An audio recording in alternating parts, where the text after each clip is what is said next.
ঠিক একইভাবে ঢাকা 17 এই ঢাকা শহরের একটি পরিবার যদি অসুস্থ হয় তাহলে প্রত্যেকটি মানুষ আমরা অসুস্থ হয়ে যাচ্ছি।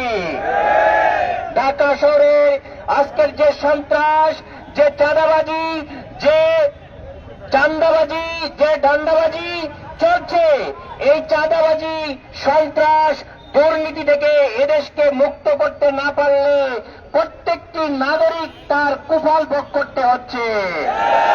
আমাদের প্রত্যেকটি পরিবারের সদস্যের মতো এই সমাজের প্রত্যেকটি নাগরিক আজকের এই দুর্নীতির কুফল ভোগ করছে।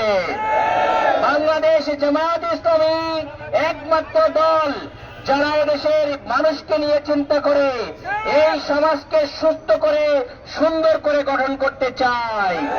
এই সমাজকে সুন্দর করতে হলে প্রত্যেকটি নাগরিককে আজকে এগিয়ে আসতে হবে। আগামী নির্বাচনের মাধ্যমে, আমাদের ব্যালটের মাধ্যমে আমরা বুলেটের সামনে যেমন 5 আগস্ট 2024 দাঁড়িয়েছিলাম, এবার ব্যালটের মাধ্যমে এদেশের সকল প্রকারের ষড়যন্ত্র আমরা রুখে দেব ইনশাআল্লাহ। যারা সন্ত্রাস করার জন্য, ভোট কেন্দ্র দখলের জন্য চিন্তা ভাবনা করছেন, আপনারা মনে রাখবেন আমরা সিসি ক্যামেরা, সাংবাদিক কর্মীদের ক্যামেরা এবং যে নতুন ধরনের স্মার্ট ক্যামেরা তৈরি হয়েছে, এই ক্যামেরার মাধ্যমে সবকিছুই রেকর্ড হয়ে থাকবে। বাংলাদেশ জামায়াত ইসলামীর প্রত্যেকটি নাগরিক সহ এদেশের সুস্থ সচেতন প্রত্যেকটি নাগরিক চাই এদেশে একটি সুন্দর ঐতিহাসিক ঈদের মতো আনন্দ নিয়ে একটি নির্বাচন হবে। কিন্তু একটি মহল, একটি গোষ্ঠী এখনো দুঃস্বপ্ন দেখছে ভোট কেন্দ্র দখল করে নির্বাচনের ফলকে ছিনিয়ে নেওয়ার। আমরা তাদেরকে দৈত্য কণ্ঠে জানাতে চাই, এই প্রত্যেকটি জিনিস আমরা নোট করে রাখছি, এটার সুষ্ঠু বিচার আমরা করেই ছাড়বো ইনশাআল্লাহ।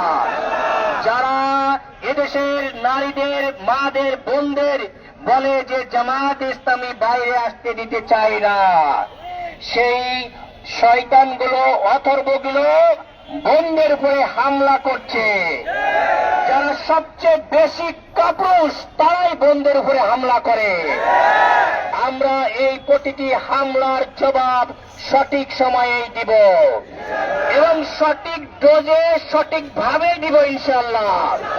আমরা যেহেতু ডাক্তার মানুষ, কোন ডোজে কাকে কতটুকু মেডিসিন দেওয়া লাগবে সময় মতোই দিয়ে ছাড়ব ইনশাআল্লাহ। সুতরাং আমরা চাই এই সমাজে আপনারা বসবাস করবেন। এই 17 আসনে যদি কেউ বেশি করে পাইতারা করতে চান, বেশি বুদ্ধিমান সাজতে চান, তার সঠিক জবাব সঠিক সময়ে আমরা দিয়ে দেব ইনশাআল্লাহ। প্রিয় এলাকাবাসী, আমাদের আমিরে জামাত কালকে বনানীতে আসবেন। সকলকে কালকে আমিরে জামাতের দিক নির্দেশনা শোনার জন্য, জাতিকে গঠন করার জন্য আসরের নামাজ আমরা বনানী মাঠে পড়ব ইনশাআল্লাহ। বনানী কামাল আতাতুর্ক মাঠে নামাজ আদায় করে জাতির জন্য আমিরে জামাত যে দিক নির্দেশনা দেবেন, সেই অনুযায়ী পুরো বাংলাদেশকে একটি সুস্থ সুন্দর সমাজ জাতির সামনে আমরা উপহার দেব ইনশাআল্লাহ। সকলকে আবারও ধন্যবাদ এবং কৃতজ্ঞতা জানিয়ে বাংলাদেশ বিনির্মাণের যে ট্রেন চলা শুরু হয়েছে, এই ট্রেনে সকলকে ওঠার অদত্ত আহ্বান জানিয়ে আমার কথা শেষ করছি। আসসালামু আলাইকুম।